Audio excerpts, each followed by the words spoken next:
I was born in Oklahoma, Alva, Oklahoma. I do believe that I've always had yellow and blue blood. My influence was really always good music, as well as Michigan and good music. Those two things went together.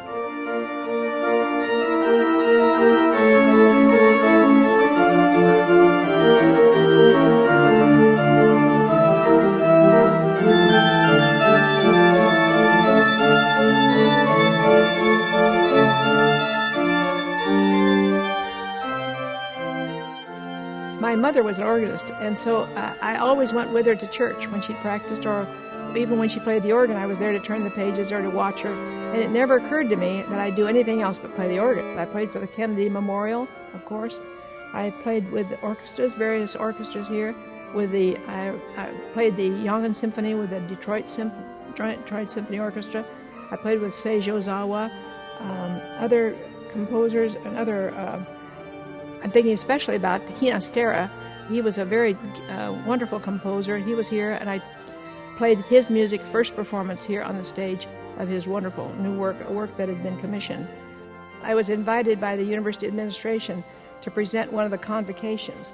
I think it was around 1973 or 74.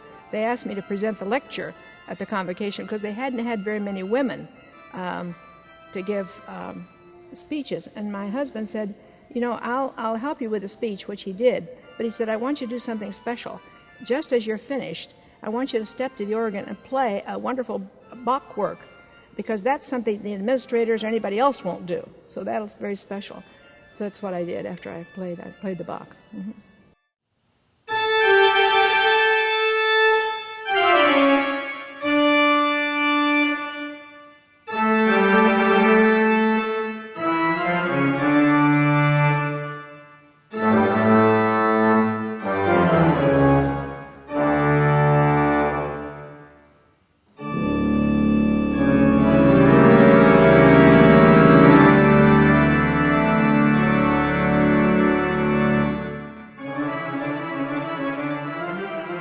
One of my favorite experiences in coming to the University of Michigan was early on when at the graduate honors convocation I had an opportunity to hear our legendary organ teacher, Marilyn Mason, who, for those who know her, know an absolutely charming, warm, delightful person with a wonderful twinkle in her eye and sense of humor.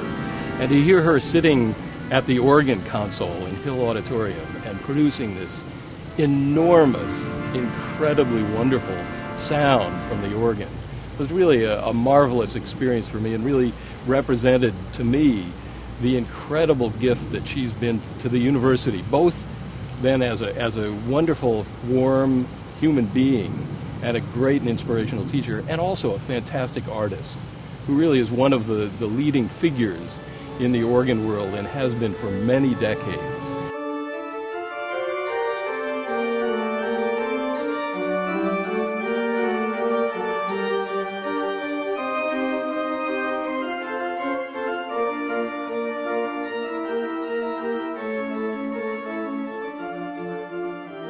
In my music, I look upon myself as kind of what I call a generalist. That means that you're a performer of different styles. I love Bach. Of course, I did all the works of Bach twice, and I still come back and teach those all the time. But I do like the 19th century very much, and I love the 20th century because I'm a person of the 20th century. And that's one of the reasons that I've commissioned over 70 works for the organ. One thing I've learned about music, which is very challenging, that every time you go to play it again, whatever the piece is, you go to recreate it again. You have to do it again.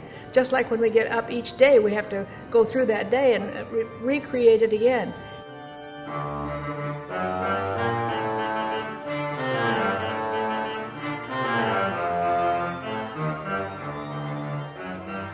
think she has a way of getting right to the point of telling you exactly what's wrong with your playing, but smiling,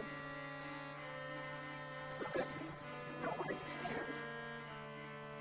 and you feel like in athletics a certain energy to work and make yourself better.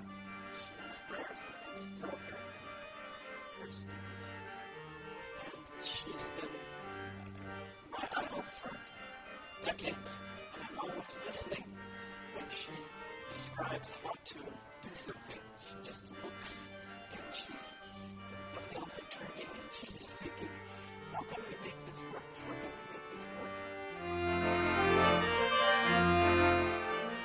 I am confident if you look toward the future, you'll see Marilyn's continuing impact and influence.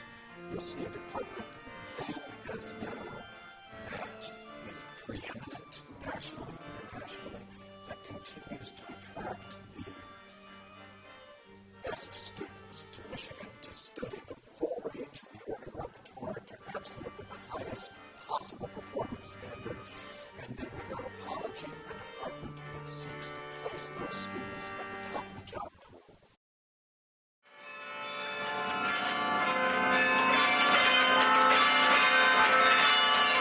Dr. Mason has always encouraged me to pursue my passions as an artist.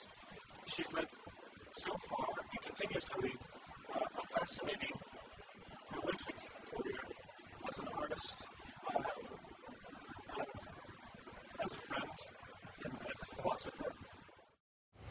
When someone has had a career as long as Marilyn's at a university, they're able to affect the life of a program in a way that people here for a shorter amount of time couldn't possibly hope to. She's been here for 6 decades and has really seen the organ program, and for that matter the whole school, through many, many periods of growth and change. And in that process she's established an organ program really second to none, and one which really, because of her tremendous program building and also her incredible generosity to the school and to the organ program in terms of support for students and scholarships, she's been able to assure that the organ program at the University of Michigan will be one of tremendous distinction well into the future. I feel like I've been very fortunate, but a lot of life is timing, and you have to be very aware of timing. If certain things happen, you should grab the instance.